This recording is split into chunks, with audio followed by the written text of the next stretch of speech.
Jangan lupa subscribe, share, dan nyalakan lonceng seramnya. Dukung channel ini untuk menghantuimu.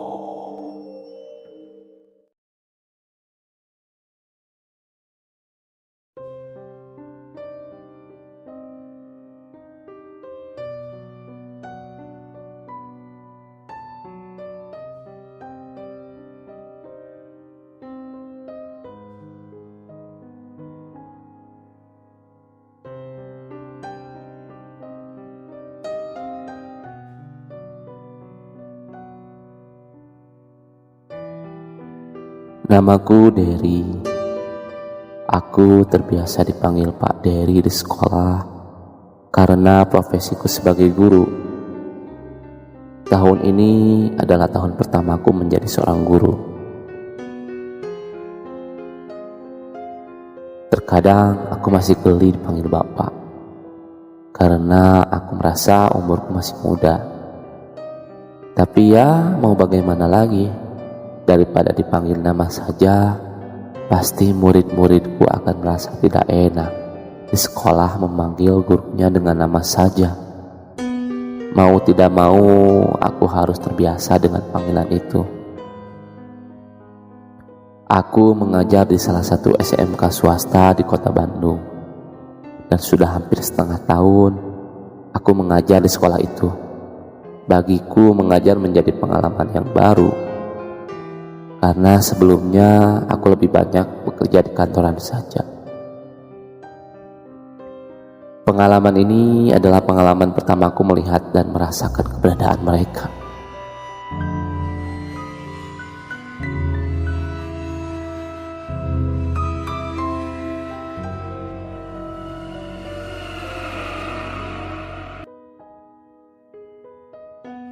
Kejadian ini sudah terjadi 4 tahun lalu, tepatnya bulan November 2016.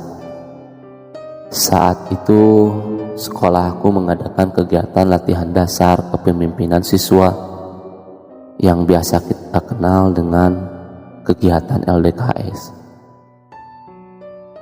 Sekolah sudah menentukan tempat kegiatan ini berlokasi di Ranca Upas, Ciwidey. Lumayan jauh dari lokasi sekolah sih, tapi bagi kami kegiatan ini sangat menyenangkan karena sudah lama juga para guru dan murid banyak belajar di sekolah. Pikirku, ya lumayanlah liburan sejenak. Kami berangkat pukul 10 pagi menuju lokasi dengan menggunakan truk tentara dengan jumlah siswa yang cukup banyak, sampai 700 siswa. Sedangkan dari pihak guru dan staf hanya sekitar 60 orang saja. Dalam hati, jika terjadi sesuatu, kita kalah jumlah untuk menangani anak-anak ini. Sudahlah, kurasa itu hanya pikiran burukku saja. Tepat pukul 12 lebih 10 menit, kami sampai di lokasi camping Ranca Upas. Tempatnya sangat sejuk dan nyaman. Bagiku ini benar-benar liburan yang cukup membuat pikiranku rileks. Setelah sampai, kami langsung membagikan kelompok untuk anak-anak murid kami sesuai kelas masing-masing dan membuat tenda sesuai kelompoknya. Dan kami pihak guru, kepala sekolah, serta staf pun langsung memasang 3 tenda yang cukup besar, sehingga kami pun tidak akan kedinginan harus tidur di luar. Ya, udaranya pasti sangat dingin nanti malam. Setelah semua tenda terpasang, tiba-tiba Bapak Kepala Sekolah mengumpulkan kami, para guru dan staf, untuk membicarakan kegiatan selanjutnya. Kupikir kegiatan selanjutnya hanya sekedar makan siang dan berkumpul bersama, melakukan game sederhana saja. Ternyata kepala sekolah ingin kita melakukan kegiatan lintas alam melintas hutan dengan kelompok yang sudah dibagi-bagi. Aku sedikit agak kaget mendengar rencana kegiatan yang akan dilakukan ini, mengingat waktu sudah menunjukkan pukul 2:30 sore. Dengan kelompok yang terbagi bisa sampai ratusan kelompok, sungguh ini di luar nalar, pikirku. Seketika aku melihat hutan di belakangku, gelap, dingin. Bulu kuduku tiba-tiba merinding. Melihat awan pun sudah gelap seperti akan turun hujan. Aku sempat protes dengan rencana tersebut. Maaf Pak, apa nggak sebaiknya kegiatan ini kita lakukan besok pagi saja? Namun kepala sekolah menolaknya dengan alasan kami hanya memiliki waktu 2 hari saja dan esoknya sudah ada kegiatan lain. Tidak ada yang bisa menolak keinginan kepala sekolah. Padahal hampir sebagian guru pun terlihat tidak ingin kegiatan itu dilakukan di waktu menjelang malam. Entah apa yang dipikirkan kepala sekolah. Dengan jumlah guru yang sedikit ini, aku sendiri sejujurnya tidak mau melaksanakan kegiatan ini. Sepertinya sangat menakutkan melakukan kegiatan lintas alam dengan jumlah yang banyak menjelang malam hari. Sudahlah, kurasa akan baik-baik saja.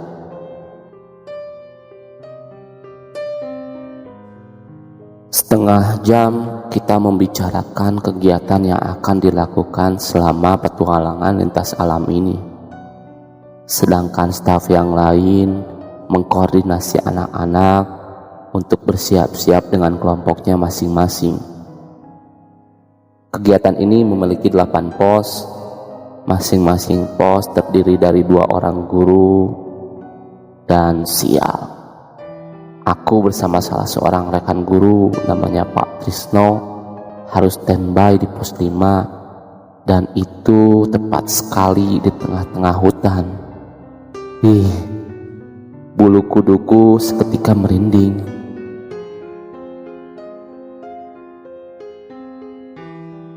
Tepat pukul 3 sore, kami sudah siap untuk melaksanakan kegiatan lintas alam.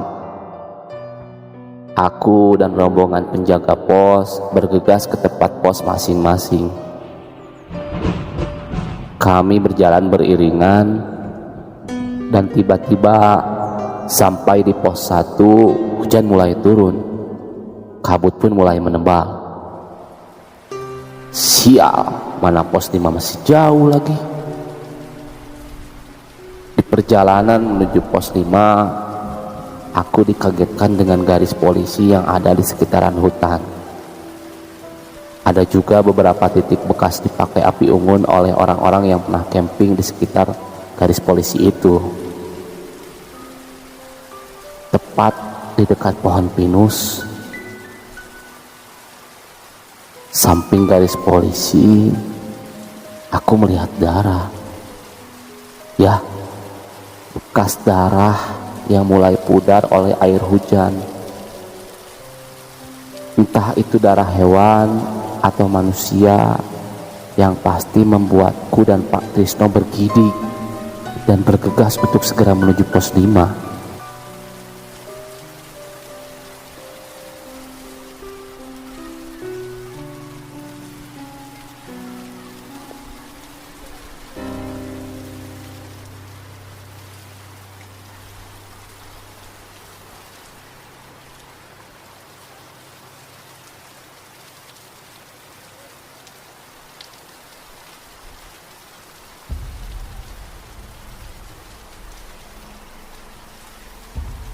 Akhirnya tepat pukul 4 sore, dengan perjuangan yang sangat berat, kami sampai juga di pos 5 dengan nafas terengah-engah. Untungnya kami bawa jas hujan, jadi kami tidak harus kebasahan. Hujan sungguh sangat lebat kali ini. Lama sekali kami menunggu kelompok datang, hampir 1 jam belum satu pun kelompok sampai ke pos kami. Selama waktu menunggu, Pak Trisno benar-benar sudah sangat kesal hingga sesekali berteriak-teriak tak jelas. Tiba-tiba bulu kuduku merinding. Ya, cukup lama sekali merinding. Pak Trisno, sudah dong, jangan teriak-teriak, takut nih, serem. Kataku pada Pak Trisno yang mulai makin kesal karena belum juga ada sama sekali kelompok yang datang. Setelah cukup lama menunggu, akhirnya salah satu kelompok datang juga.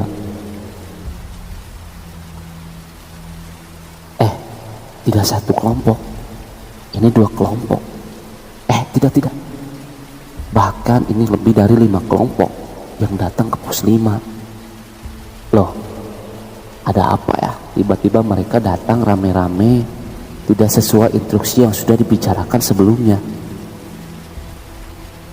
Melihat wajahku dan Pak Trisno yang terheran-heran, akhirnya salah seorang guru namanya Pak Teguh datang menghampiriku dan berbisik, "Pak, kita lanjut aja balik ke tempat perkemahan.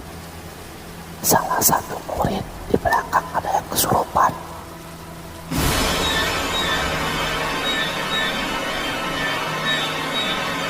Astagfirullah. Mataku terbelalak mendengar perkataan Pak Teguh. Kesurupan di tengah hutan benar-benar menjadi mimpi buruk bagiku. Rasanya aku ingin pulang saja. Aku melihat ke belakang. Roni, salah seorang muridku, tertawa mengerikan. Tingkahnya aneh. Kadang tertawa seperti wanita, kadang menggeram seperti harimau.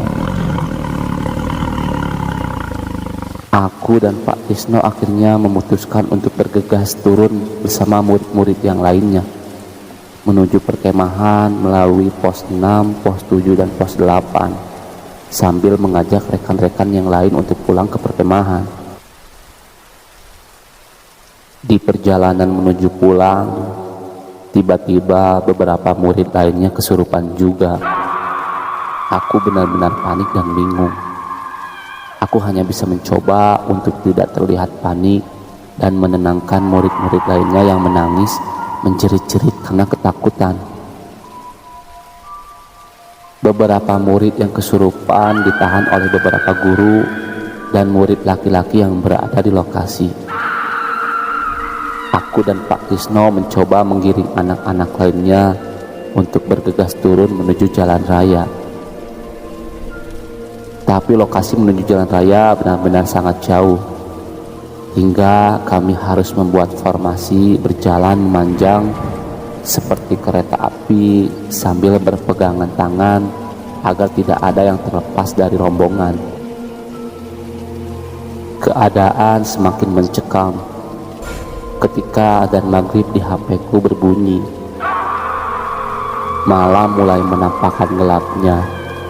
Sayup-sayup angin mulai mendingin, kabut mulai menebal, dan sialnya aku dan banyak murid lainnya tidak membawa senter, hingga aku terpaksa harus menyalakan flashlight di HP-ku.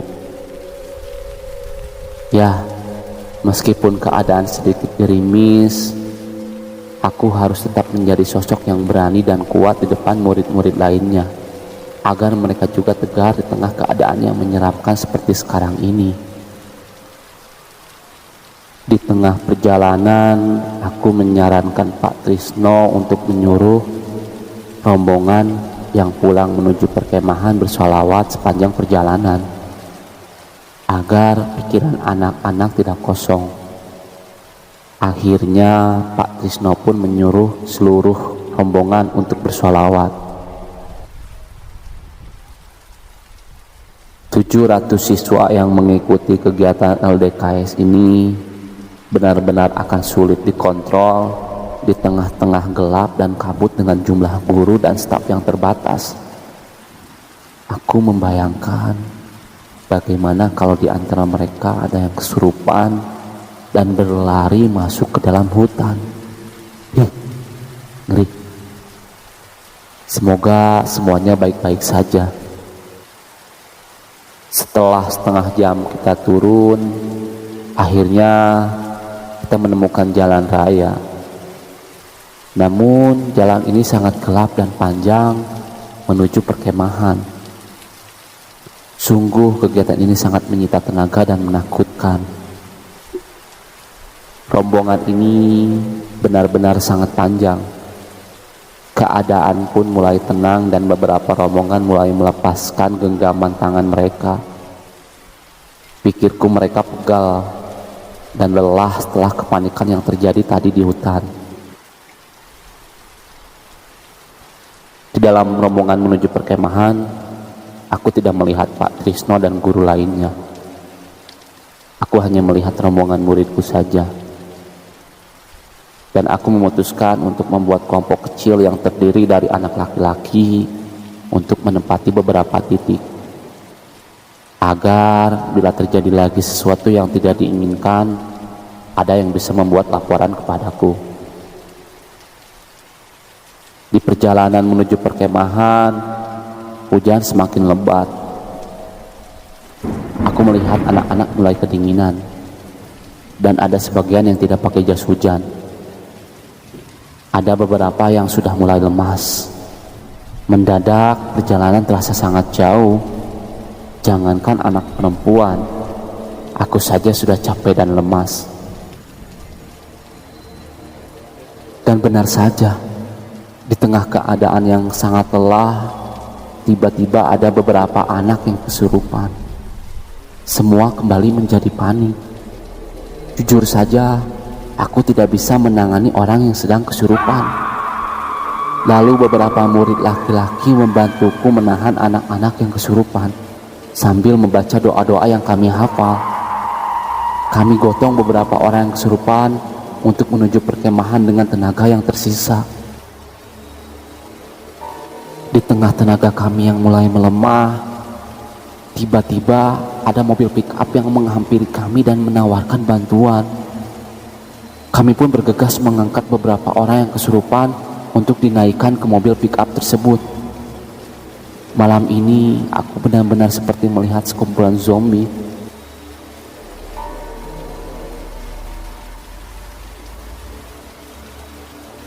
Singkat cerita, kami pun sampai di perkemahan dengan selamat. Aku melihat Pak Trisno dan guru-guru yang lain sudah sampai berkumpul di perkemahan. Dan syukurnya selang beberapa lama pihak pengelola hutan mendatangkan orang pintar. Keadaan pun mulai membaik. Mendengar kabar yang beredar, ternyata sebelum kami melakukan kegiatan di sini, pihak pengelola sebenarnya belum memberi izin. Namun pihak sekolah yang memaksa untuk tetap melaksanakan kegiatan di tempat ini. Dan alasan pihak pengelola tidak memberi izin, ternyata sehari sebelumnya di tengah hutan sudah terjadi pembunuhan.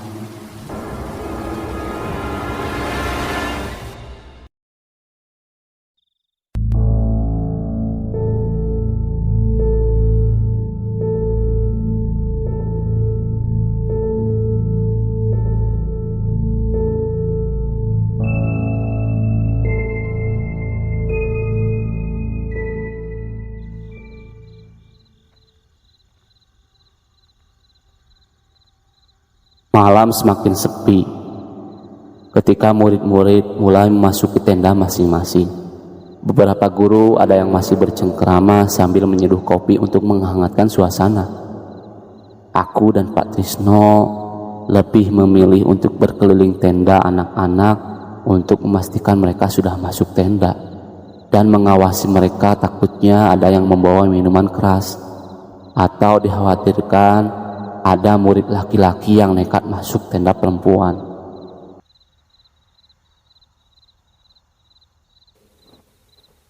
Karena jumlah tendanya sangat banyak, kami pun berbagi arah untuk berkeliling. agar pekerjaan semakin cepat dan bisa kembali ke tenda guru dan segera beristirahat. Malam mulai dingin saat berkeliling. Dingin banget.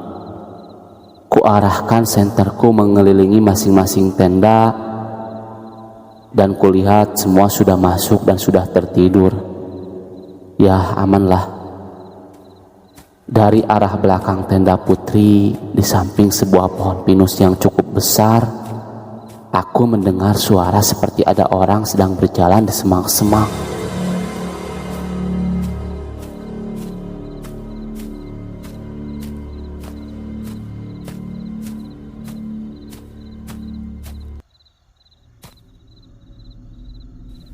Ku coba untuk mendekati asal suara itu. Mungkin masih ada siswa yang masih nongkrong di sekitar pohon itu. Pelan-pelan ku coba melangkah supaya aku dapat memergoki muridku yang masih keluyuran. Setelah hampir mendekati pohon yang cukup besar itu, suara yang tadi ku dengar tiba-tiba menghilang. Perlahan aku coba mengintip, pelan-pelan. Astagfirullah, ada yang sedang berdiri, tapi kenapa ia dibalut kain putih? Perlahan ku coba melihat seluruh tubuhnya. Astaga, matanya merah menatap ke arahku. Wajahnya hitam pekat, seperti ada belatung keluar dari pipinya. Dan mulutnya seperti hilang, entah menghitam, seperti terbakar. Giginya menyeringai bertaring, namun sangat kotor. Astagfirullahaladzim. Keringatku mulai menetes deras. Sekujur tubuhku tiba-tiba merasakan panas dan dingin.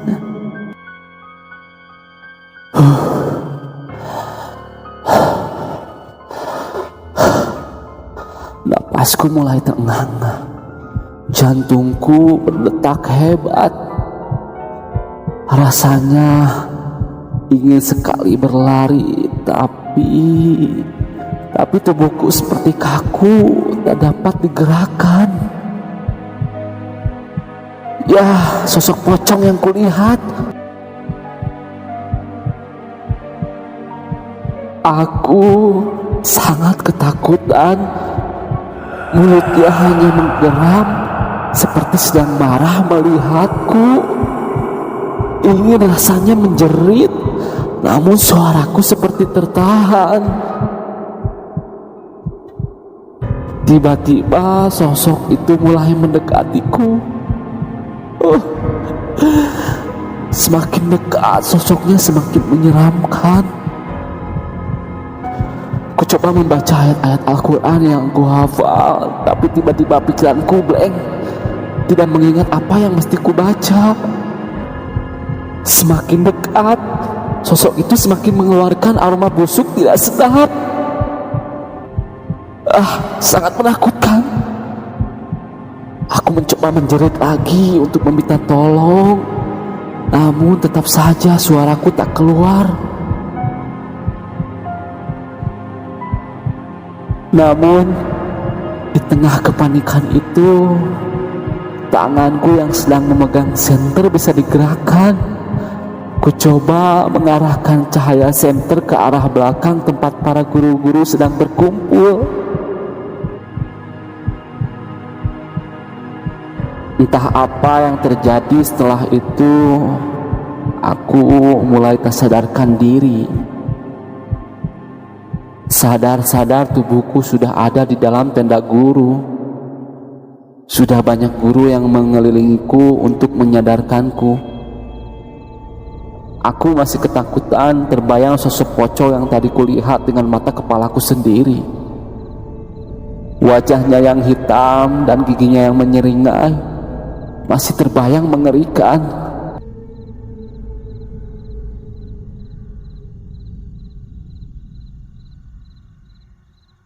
Kepala sekolah bersama sosok orang tua menggunakan ikat kepala khas Sunda menghampiriku dan mencoba menenangkanku. Setelah sedikit tenang, aku coba menceritakannya secara perlahan kejadian yang barusan kualami. Dan seorang sepuh yang memakai ikat kepala khas Sunda itu akhirnya memberikanku air doa. Ternyata sosok yang kulihat itu adalah penghuni hutan yang katanya sudah mengikuti kami sejak kami ada di tengah hutan tadi. Dia marah karena ada tempatnya yang tidak sengaja kami singgahi teracak-acak dengan kegiatan lintas alam itu. Bahkan sosok pocong itu sebelumnya sudah sempat terfoto oleh salah seorang muridku yang kebetulan sedang datang bulan. Benar saja, sosok yang kulihat tadi sama persis dengan gambar dari kamera muridku yang sempat memfotonya.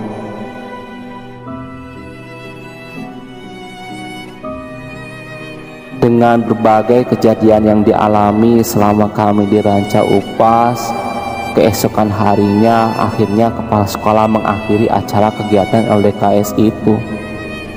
Kegiatan-kegiatan yang sudah tercatat di dalam acara kegiatan akhirnya dibatalkan karena pihak sekolah tak ingin lagi ada kejadian yang terjadi seperti sebelumnya.